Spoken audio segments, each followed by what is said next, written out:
Добро вечер и добро дојдовте во денешното издание на емисијата Тунел. Животот на слепите лица не асоцира на темнина, но тоа е оно што ние само можеме да го претпоставиме. Ние оно што го гледаме, тие го чувствуваат и го доживуваат на поинаков начин, со помош на нивниот допир и се разбира преку нивната имагинација. За една многу силна семејна приказна, за да се успее токму кога животот ќе ве предизвика и за еден навистина исклучително исполнет живот, зборуваме вечерва со моите драги гости. Ќе ги поканам Ема и Сладжана Ананиевски. Добро вечер. Добро ни дојдовте. Ема, здраво. Добро ни дојде. Добро вечер и за вас. Благодарам. Повелете на вашите места. И вам ви благодарам исклучително на еве и одзивот и желбата да токму ни пренесете дел од вашата силна, пак ќе речем, семејна приказна, која мене ме остави без нив, верувам и гледачите, и ќе ги оплемени оние кои можеби се наоѓаат во некоја слична животна ситуација и кога ќе си побараат нели некаква утеха и мотивација за она што секојдневието ни го носи.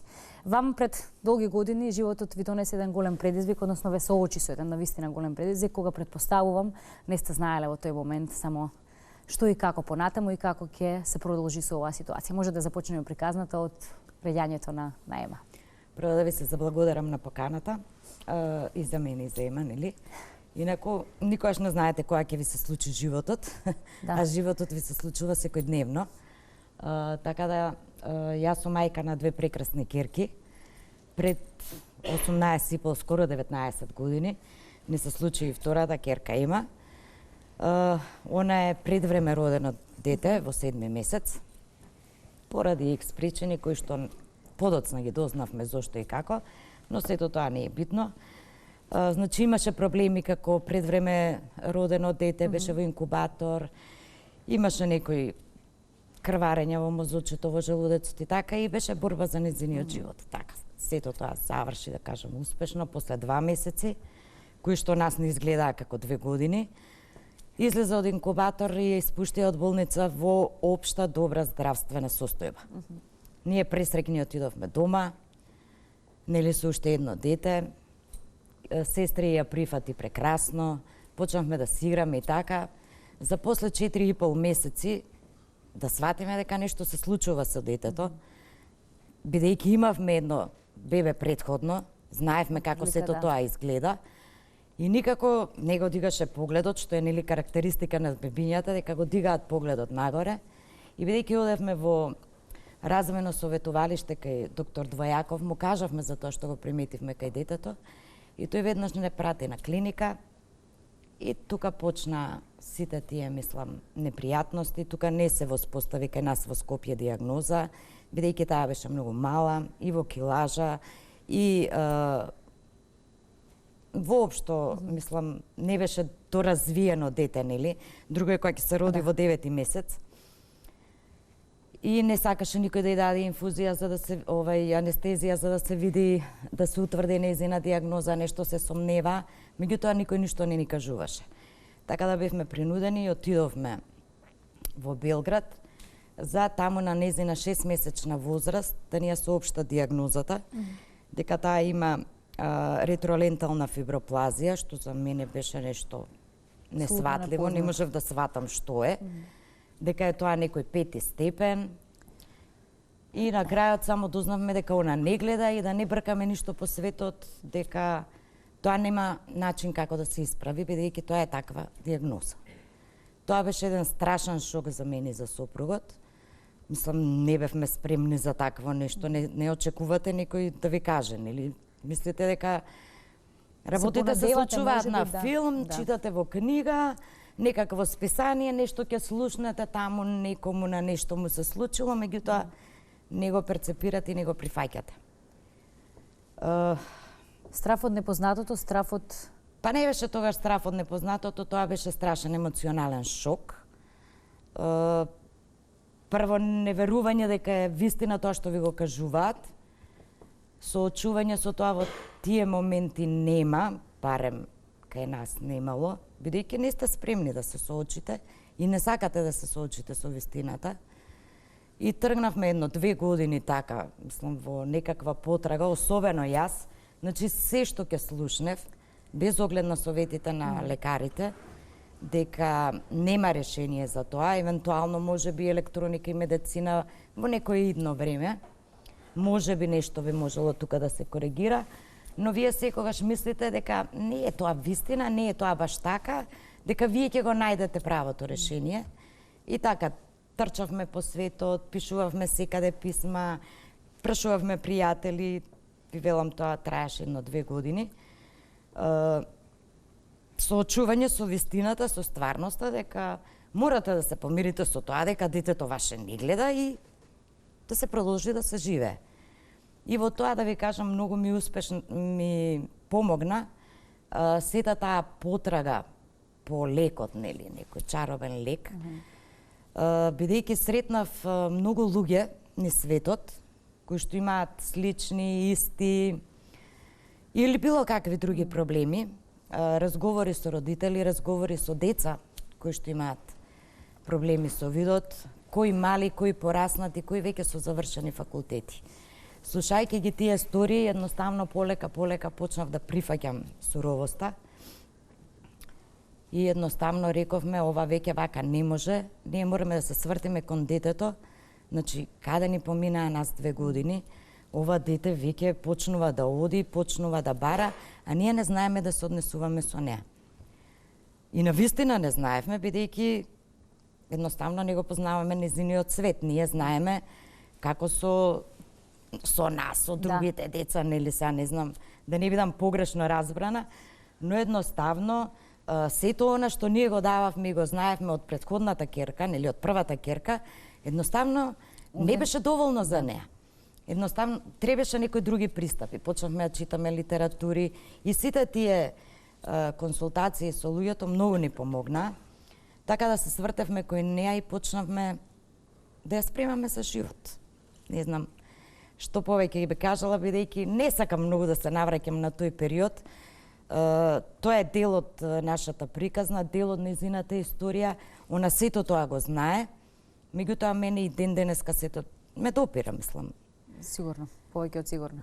Ема, вие и не познавате за поинаков свет од овој свет во кој се живеете и се функционирате. Но ние први можеби моменти кога осознававте дека сте поинаква од околината, дека ви треба посебно внимание или дека ви треба помош за функционирање. Кога е онаа можеби најрана возраст кога се сеќавате токму на тие моменти или што ви се тие први, кои ви се тие први сеќавања на кои се сеќавате во најраното детство, кога забележавте дека можеби нели не сте како останатите околу вас? Па така, јас уште од мала ми е објаснувано, значи дома постојано ми се зборувало дека јас не гледам, дека можеби сум поинаква од другите, но никогаш тоа не ми е набиван некаков комплекс дека не можам нешто да правам или нешто. И како тоа не ми беше јасно. Јас не можев да разберам како може така јас да не гледам ништо, а вие гледате како тоа. Не ми е јасно, пошто не осеќам ни светло, ни ништо, како сега тоа. Баравте објаснување? Барав објаснување, тоа не можеше да ми се најде објаснување и ден денес не може, нели, нормално. Меѓутоа, како, па најрано некако од градинка, како да почнав, пошто почнав да се мешам со повеќе деца, јас и порано имам братучетки, врснички, кои што сум се дружела и се, меѓутоа тие ми биле тука секогаш и така почнав од градинка да се мешам, нели, со различни луѓе. И бев одлично прифатена од децата. Значи си игравме и се никогаш немало некое дете да ме навреди или нешто да осетам дека не припаѓам во таа средина. Ама имало, например, кога се играло некои игри кои што се како, не знам, фудбал или нешто, кога се играло, јас не сум можела тоа да го правам и ми било, таму не сум покажувала, ама ќе дојдам дома и ќе прашувам зашто јас не можам тоа да го правам. Исто имаше еднаш така прво оделение, мислам дека бев, и нешто бев така како изнервирана, дали некој од децата, се не се сеќам, тоа ми е така избледнато, остана тоа глава. И знам дека кога се вратив дома, само кажав, мамо, сакам да ме научите да гледам. И на тоа немаше никој одговор. Како не можеме да те научи, пошто не очекуваа такво нешто да Дека им такво кажа. прашање ќе биде поставено. Така, да. Кога ќе се Не сте постави спремни, едноставно прашање не од сте тој тип, спремни за тоа. А зошто јас не гледам? Па добро еве, нели како помала, ние никогаш не сме ја криеле вистината. Секогаш сме го кажувале она што е, колку и да е сурово, секогаш и била кажана вистината. Значи, мамо, јас сакам да возам кола. Не, има, ти нема никогаш да можеш да возиш кола. Ама зошто? Јас сакам. Па едно е да сакаш, меѓутоа нема да можеш. Па еве ти ке ми кажуваш. Да, јас ке ти кажувам, меѓутоа не можеш. Има пешаци кои што поминуваат семафор, додека јас ти кажам, додека ти изреагираш, може да направиме голема белја. Значи, никогаш не сме ја лажали, кога ни дојде со тоа, па јас и кажувавме, нели, ти не знаеш да гледаш, ти Да, така. рачунавме на дека треба една зрелост, можеби, да. нели, психолошка, за да и кажеме дека она не гледа и нема да научи. Рачунавме помала е, па не знаеш. Зошто тоа сме Не го се- правеле, да. така сме сметале во дека е дадениот најдобро момент, да. нели? Да се Дека објасни. така најлесно ќе ја прикажеме вестината соодветно на незината возраст.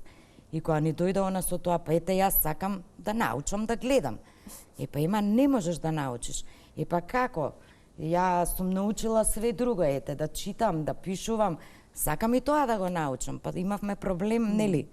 Да ја објасниме дека тоа не се учи, така да она многу работи исто така во животот не учела, како што ние сме ја учеле неа, и она многу работи не научила.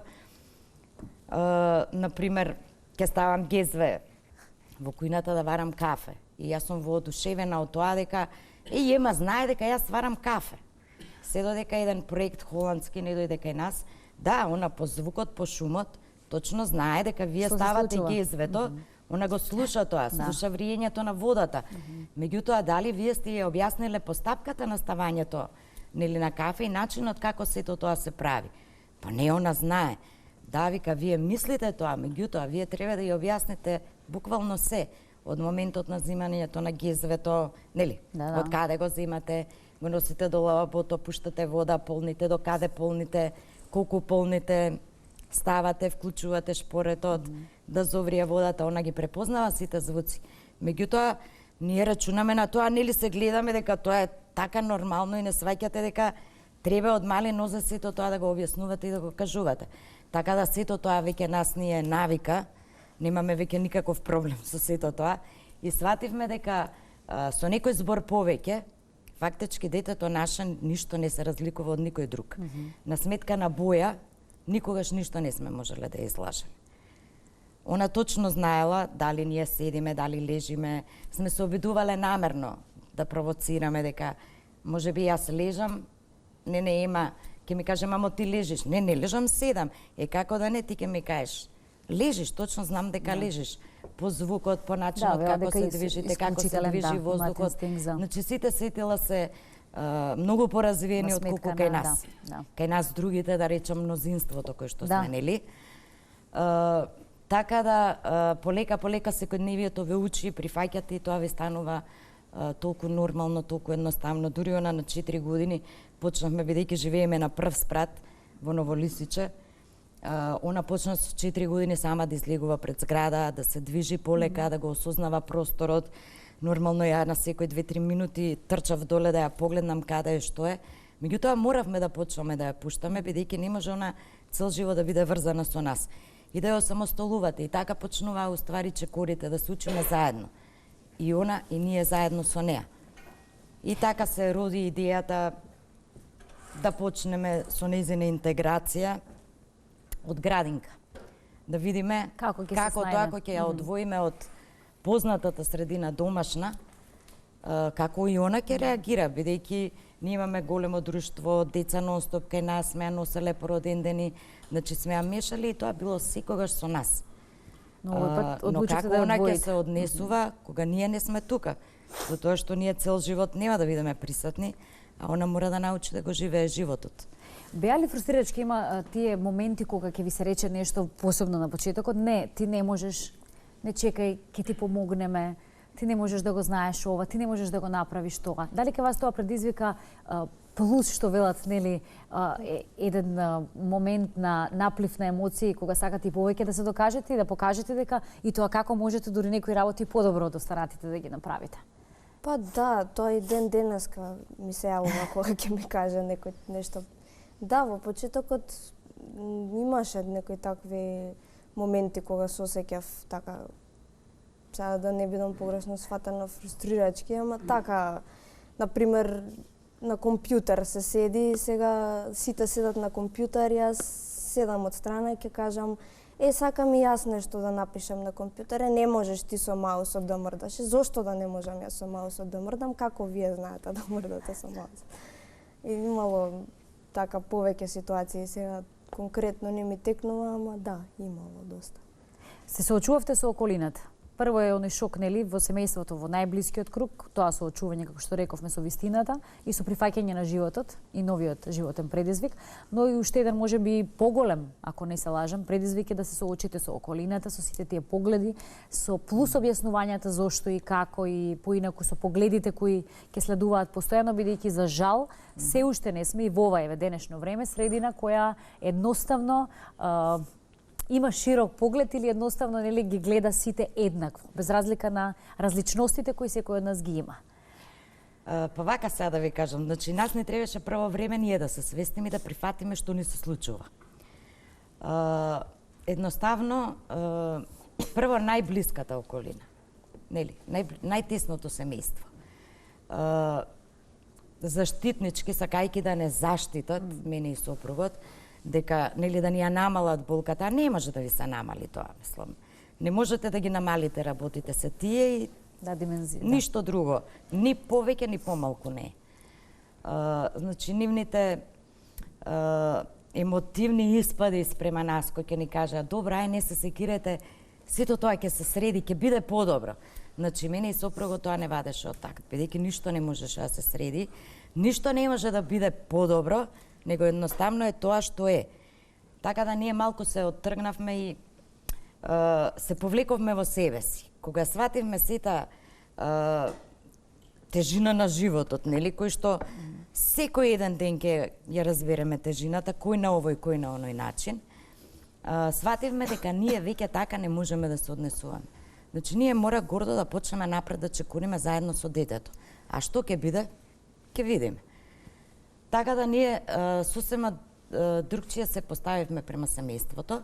Значи доста веќе пред нас нема сожалување, спрема има. Не смеете да се однесувате поинаку отколку спрема Јована, другата ќерка. Да. Потполно ист третман, ама како? Нема, јас ке ти дадам. Оди земи си. Значи не требаше еден период малку и нив да ги превоспитаме. Да. За жал многу рано останавме без нашите родители.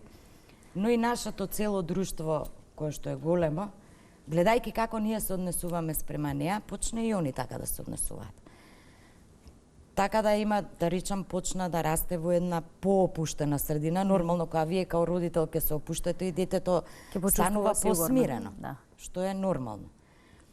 И така почна, мислам, прво, значи, расчистување на работите во најтесниот круг на семејството.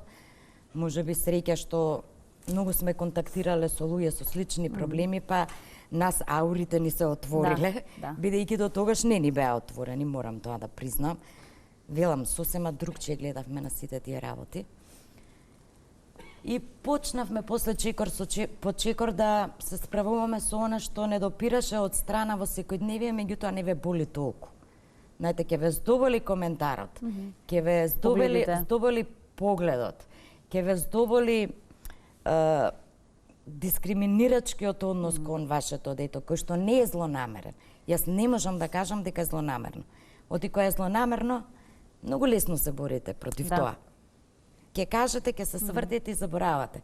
Меѓутоа, кој е тоа добронамерно, а тој другиот не свеќа дека со тоа ви предизвикува болка, тоа верувајте дека повеќе боли. А не можете да се налутите оти ја гледате искрата кај луѓето дека може и непознавањето е тоа. Да, сака да ви помогне, меѓутоа сето тоа е на погрешен начин. Ќе ви приде некој ќе ви каже, знаете што сте слушнале за тој и тој, има таму лек, ќе се измија од таа водичката ќе и помине. Мислам, ве навредува тој гест. Значи нема тука никаква лоша намера, нема ништо, меѓутоа велам почнавме полека да се бориме со тоа и тргнавме со градинка, тука беше голема борба не да ја победиме предрасудата, него прво и основно да го победиме стравот од непознатото. Затоа што кај директорката и воспитачките во градинката кај нас, значи веднаш го осетив она, не дека она не може да се дружи, него стравот во очите им го видов од непознатото. Да. И кога успеав да издействувам, значи разговор со директорката, бидејќи во основа јас сум многу упорен човек, кога сакам нешто да постигнам и сум барем 85% убедена во тоа дека е исправниот пат. Никогаш не сте сигурни дека баш тоа е, нели? Во ред и исправно што го правите во моментот. И кога разговаравме со директорката, јас си реков на неа, добро, може ли нешто да ве прашам? Значи, вие се плашите. Зарем мислите дека повеќе се плашите од мене? Јас сум сепак нејзина мајка. Јас 3 пати повеќе се плашам од вас. Јас не знам детето мое како ќе изреагира кога јас ќе ја пуштам од мојата рака и ќе отида со вашата воспитачка кај другите деца. Навистина не знам. Дајте да му дадеме шанса на детето. Да видиме што ќе биде. Може би вие ќе бидете во право и ќе излезе така дека детето не може да биде. Јас ќе се помирам. Ама дајте ми шанса да видам дали моето дете ќе може да го направи она што јас сметам дека може да го направи. Нели, низ многу тестови до сега што сме ги правеле во познати услови. И тука жената, директорката, која што и мајка е, нели, ме свати баш најдобро намерно и рече ајде да се обидеме. И така се обидовме и сето тоа заврши одлично. Значи, кога после година дена која испишувавме од градинка, они ни викаа дајте оставете, ни ја има уште една година, не ја запишувате во забавиште во училиште, него нека биде тука, па до година директно да оди во прво оделение. Така да тие бариери се многу тешки да се пребродат. Да се скршат, да ви кажам право. А вие успешно тоа го правевте и го правите и понатаму? Па со да. Тоа што и понатаму продолживте, нели, да ги кршите тие бариери, кога го прашање... Со големи дилеми, да. Бидејќи друг таков случај во Македонија немало. Значи, мене сила и подкрепа ми даваше тоа што сум читала и што сум имала директни контакти со луѓе кои што го поминале тој пат и дека бил исправен. Меѓутоа, мене никој не можеше да ми гарантира дека тоа ќе биде тука исправно, да. И дека Ема ќе успее да се избори со тоа, па и ние, покрај неа, и дека ќе го изгази патот кој што го изгази до сега. Ема рековме дека сите сетила на лицата кои имаат оштетување во видот се, нели, за сметка на тоа и тоа како исклучително добро развиени. Имаат исклучително многу добар и слух, чувства за се околу нив и така натаму. Кога вие прв пат добивте тоа чувство дека музиката е она што најмногу ви исполнува, дека музиката е она што сакате да го правите, дека можеби како еве се запознавте со клавирот? Од каде таа првична, нели, дружба и кои беа тие први звуци кои ви освоија? Кога беше тоа? Искрено, јас како мала постојано сум слушала музика, пошто сестра ми е доста постара од мене, 8 години. И постојано се пуштало нешто, цело време сум слушала со неа музика и тоа ми било многу убаво. А никогаш не сум помислувала тогаш дека, не знам, ќе учам музичко или ќе свирам клавир. Јас сум имав видено синтесајзер како изгледа и понекогаш знаев така да си играм, како демек свирам нешто или. И во второ оделение така почна тоа да се запишам во нижо музичко, јас појма немав тогаш што е тоа, што ќе правам таму. Вие само знаевте дека сакате музиката да ви биде? Сакам, така, како хоби да ми биде. И како се запишав таму, пошто прво една година се учи подготвителна, а после се почнува со инструмент или како и да е.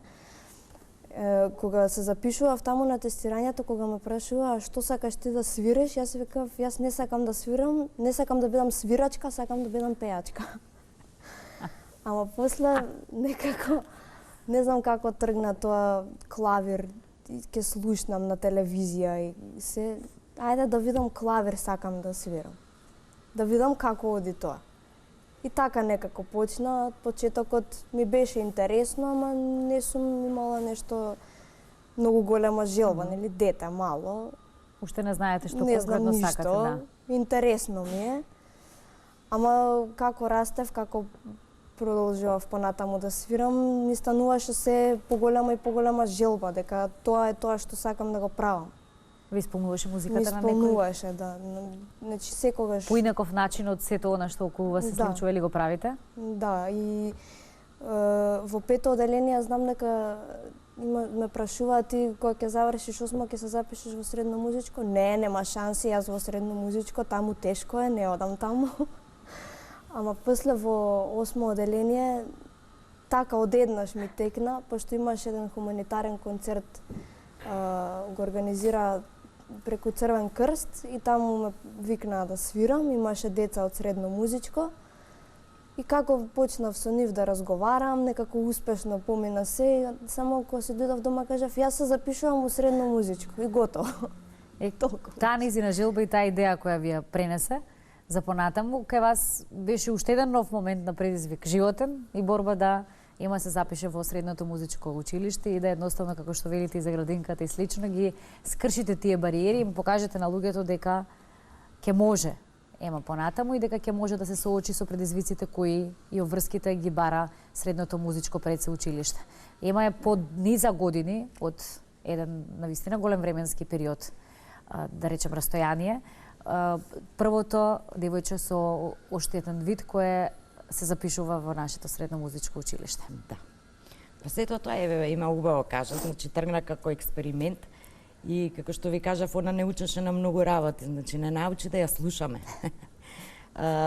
И да ги слушаме незините желби, јако као дете, тоа е несвесно, меѓутоа вие као родител всушност имате обврска да го слушнете детето, да видите што детето всушност кон што се стреми, што му е интерес, да знаеме често што да го не ги слушаме, задоволува, нели? Едно е што ние сакаме, ние сме го направиле тоа што сме го сакале, сме се реализирале, не сме се реализирале, воопшто не е битно. Сега е нивно време, значи, барем ние така си ја сваќаме улогата дека мора да ги слушаме децата. И едноставно ние осеќавме дека нешто има кај неа и барате потврда, бидејќи ние музички не сме едуцирани, не сме некои нели познавачи, освен дека знаеме таа традиција, немате слушаме таква, убава музика и немате тоа. таква семена традиција. Немаме традиција, значи музички образовани некој во блиска околина немаме.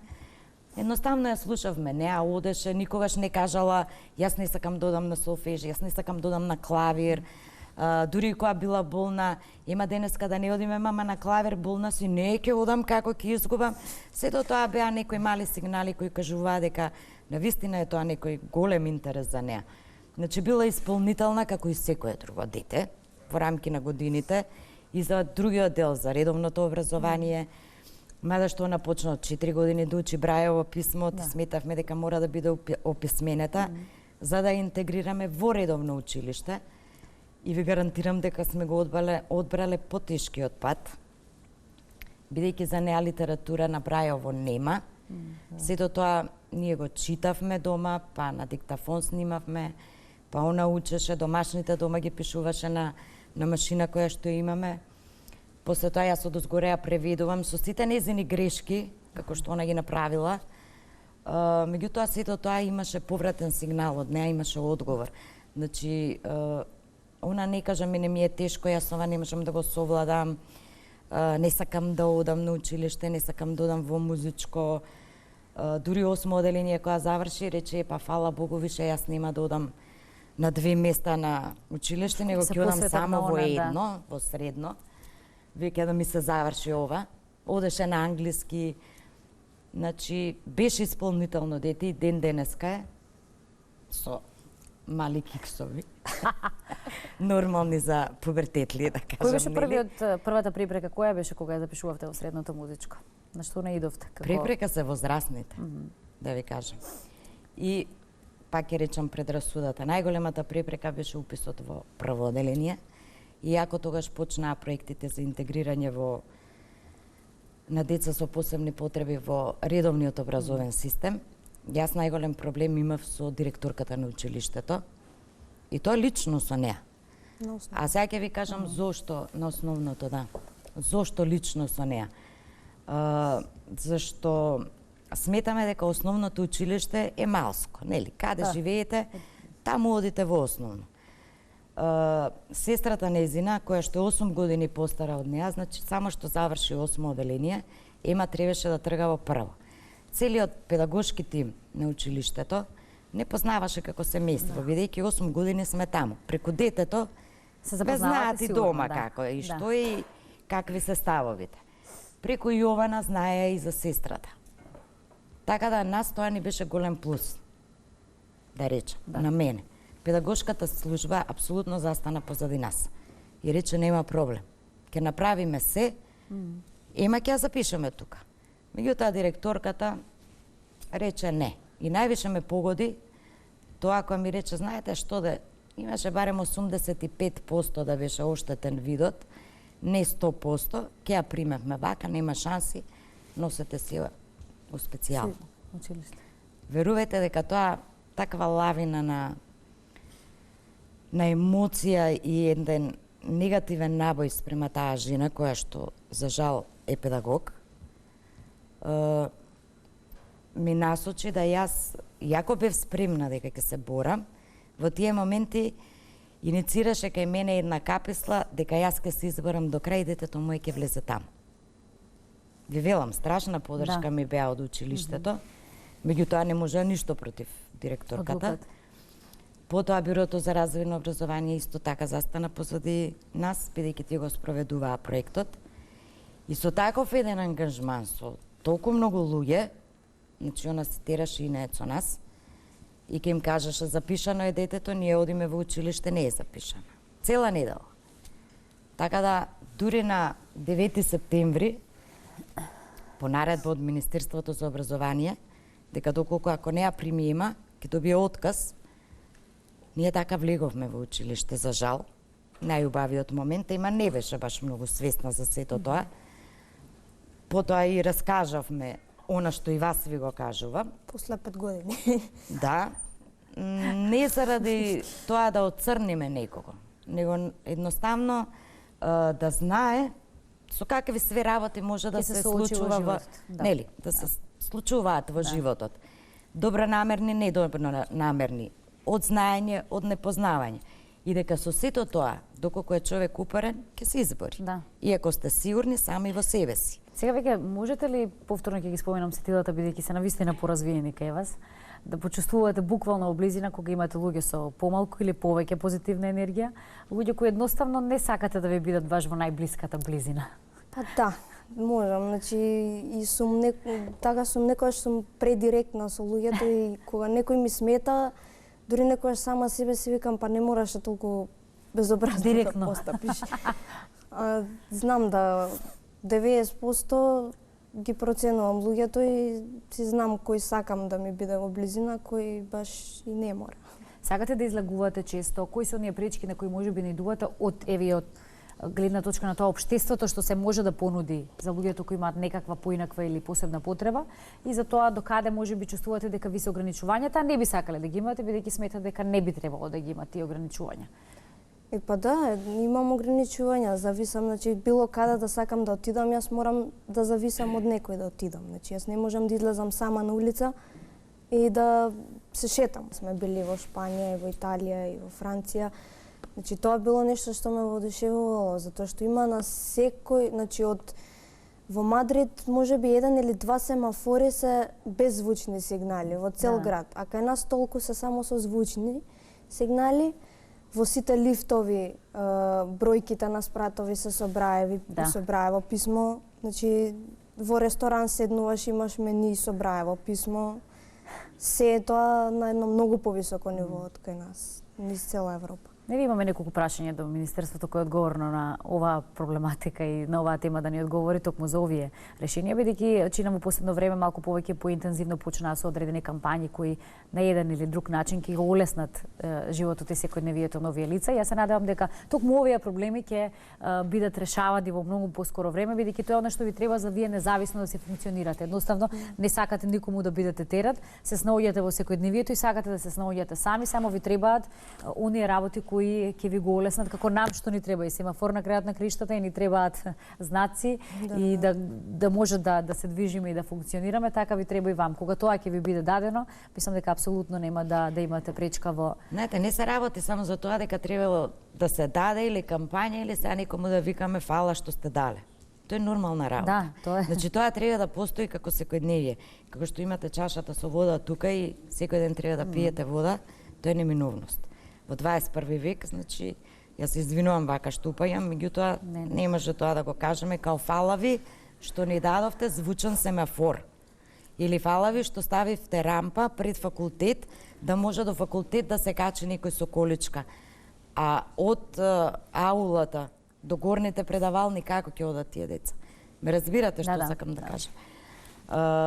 Брајови учебници. Нема, значи ние мака мачевме. Нас не ни даваа Брајов учебник, затоа што Ема не беше запишана во специјалната школа. Нас не се налутија зошто Ема не е запишана во Димитар Влахов во училиштето. А зошто да се запише? Нема никој да остане без работа. Не, вие ќе имате повеќе работа.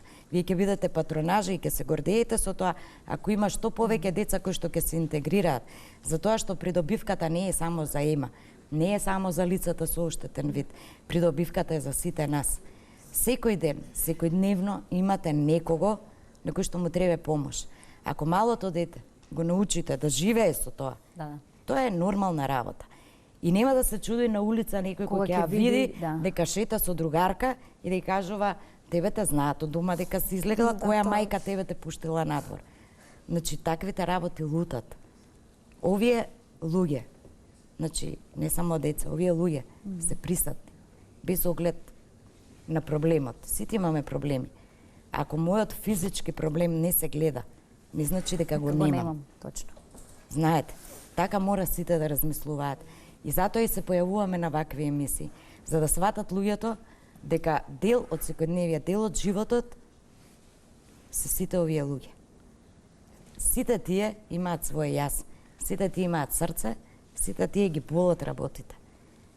И не е само да им се свртете да направите некаков хуманитарен концерт, сте дале пари и сте завршиле работа. Не. Денот е 24 сата. На нив им треба сето она што нас не треба. Ема запиша и Музичка академија, уште еден чекор плюс. Рече мамо пред малку кога зборувавме во студиото дека веќе не сте ни бруцош. Има ли проблем таму со учебниците и слично? Се соочувате, претпоставам, со истите ситуации, но вие гордо си газите по патот кој одлучивте да го одите? Па да, се соочувам со истите ситуации, исто како и во средно и во основно што сум учела, исто учам и сега, со снимање, па после си слушам. И меѓутоа, тоа е тоа. Што е она што си го гледате како предизвик во иднината? Си поставивте ли, си поставувате ли цели, веќе сте зрела млада дама која сигурно сум и познавајќи ве колку што ве познавам, кусано доволно ми беше дека цврсто си стоите на своите нозе и дека едноставно знаете што сакате од себе, со себе и понатаму во животот. Па секако дека определвата ми е музиката, нели? Сега уште сум баш вчера некако така муабет се направи со мајка ми. Некако лутам, уште не знам во кој правец би одела. Дали би била солист, дали би била можеби композитор, дали нешто така, уште лутам тука, меѓутоа сега ми е најбитно да си го завршам факултетот, нели? Па понатаму ќе видиме што ќе се случи. Би сакале да се изреализирате како мајка, семејство и тоа си го замислувате, си го посакувате? Па, секој човек си посакува да си има свое семејство, нели, нормално. Јас забележав само дека растете во едно навистина убаво, богато семејство, со многу душа и со многу енергија, која верувам дека и гледачите вечер веќе почувствуваа. И дека вашата оваа борба која имавте, која ја пренесуваме, е, пак ќе речам, предизвик да едноставно или пример на оние кои се наоѓаат во некоја слична животна состојба, им покажеме дека има и поинаку, дека се може поинаку и дека фаќањето со секојдневието во коштец само ќе ни го олесни можеби и секојдневието. Ако ни се чинат нештата многу далечни, неисполнителни или тешки, тоа како што вие го рековте соочување со тешкотиите, фаќање во коштец со истите и кршење на бариерите, за вас значи од друга страна пак една среќна иднина и живот за Ема, која верувам ви исполнува многу повеќе од сето она што сте го доживеале и преживеале. Да ви кажам, поголема награда од тоа што ја има, не сум можела да очекувам. Без да ме разберете погрешно, дека мајката сега си го фали детето. Тамо на работа. Значи, јас сум пресрекна што сама себе се прифатила, сме успеале во тоа, значи, правилно сме постапувале. Пак ќе ви кажам, никогаш не сте сигурен дали тоа што го правите е навистина она што треба да го правите. Немате книга да научите, да прочитате како да си го воспитате детето. А те како детето има проблем кој што вие не го разбирате. Значи, ние гледаме. Мојот свет и незиниот свет е друг. Да. Ние сме се споиле, ние сме мајка и ќерка. Значи, ние сме цело едно семејство, четворица кои што сме се споиле. Ние се разбираме меѓу себе. Меѓутоа, разликите постојат. Е нормално. Секој индивидуа за себе си. Но, ќе ви кажам, не се ни надевав дека навистина одиме по исправниот пат. Дилемите се страшни. Нешто однатре, некоја интуиција мајчинска, чиста биологија, или не знам што да кажам, е тоа што ве води. Стварно треба човек да се послуша себе си. Оти кога сум се послушала себе си, кога нешто однатре ми рекло инстинктивно, избори се слажена со ова, ќе успееш, има потенцијал во неа. Ако сум го направила тоа така како што треба, најчестно, најдобро намерно, нели, за било што, излегувало дека е добро. Ако ќе почнал малиот мозок да ми работи, тогаш имате 1000 зошто, 1000 затоа, а што ако не биде така, и никогаш немате конечен одговор. Со колку и луѓе да се советувате, со колку педагози, психолози, секој ќе ви каже различно. На крај се ослонувате пак сам на себе си. Многу треба да се слушаат луѓето. Меѓутоа да го собирате она што, нели, што мислите дека одговара за вашиот момент и вашата ситуација. Ја се надевам дека и тоа како во иднина, како и вечерова на курсот што можевме да го видиме и чуеме од настапите на Ема, ќе имаме можност да го слушаме, да уживаме во музиката која можеби еден ден и самата ќе ја продуцира, ќе ја компонира и така натаму, и дека вистински со ваква убава една позитивна енергија во некоја следна прилика ќе се видиме за уште поголеми успеси и се разбира за уште поубави работи за кои ќе може да говориме. На крајот од емисијата секој, како што и пред малку рековте, секој си има маха. Ако не е можеби во моментот физичка, може да има некоја голема или поинаква. Имавме емисија во која ги имавме многодетните семејства кои за жал мака мачат да си ги прехранат своите деца, и тоа е една болна реалност и секојдневие. Она што можевме во периодот да го направиме благодарение и на Тинекс, да некако им помогнеме во еден извесен период на овие семејства, иако за жал ние во емисијата имавме само 2, знаеме дека ги има и многу повеќе. Тие не излегоа во пресрет и цела оваа година, почнувајќи од септември па до следниот септември, барем година дена ќе имаат сигурни оброци за нивните деца и се разбира ќе бидат барем во овој период ослободени колку толку од маката да дали денес и што ќе јаде нивното дете. Уште една голема благодарност до Тинекс. Имаме со нив вкус прилог кој го оставив за крајот на оваа емисија и се надевам дека сето ова само ќе ги разбуди позитивните чувства кај нас, ќе ни покаже дека сите сме ние луѓе, сите можеме да дојдеме пред голем животен предизвик и дека треба да сме тука да си подадеме и рака, да имаме широки погледи за се што ни се случува, бидејќи не знаеме што можеби еден ден во животот ќе ни се случи, кога ќе ни потреба помош или подадена искрена пријателска рака. Ви благодарам за топлата, искрена приказна која споделивте со нас. Има уште еднаш успеси на сите полиња и да се видиме во некоја следна прилика со големи признанија и награди, па и од светов кои ќе си ги добиете. Ви благодарам на вас уште еднаш за поканата и се надевам дека ќе се гледаме во убави прилики. Благодарам. Благодарам на публиката. Благодарам.